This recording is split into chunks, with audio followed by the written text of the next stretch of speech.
The once vibrant queen of cities, Jerusalem, now sits solitary, a widow draped in the ashes of her own burning.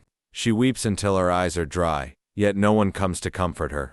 Her streets, once filled with the songs of pilgrims, echo only with the haunting silence of ruins and the cries of hungry children. The poet looks upon the wreckage and sees not just a Babylonian conquest, but the heavy hand of God's own righteous anger.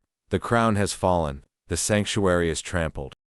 In the heart of this charcoal landscape, the tone shifts from mourning to a desperate, clinging hope. Amidst the darkness of chapter 3, the sufferer stops to catch his breath. He remembers a truth more durable than stone: God's compassions are not exhausted.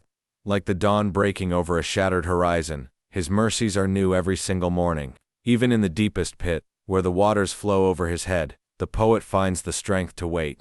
Great is your faithfulness. The gold has lost its luster. In these final chapters, we witness a total social inversion. Those once dressed in scarlet now cling to ash heaps. Princes who were once radiant as snow have skin shriveled like old leather. The famine is so biting that the anointed of the Lord, the King himself, is hunted down like a beast in a pit. But the poetry ends not with a period but with a question mark.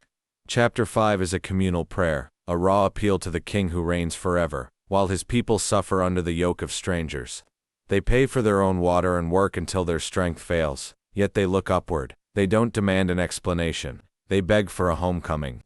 Restore us to yourself, Lord, that we may return.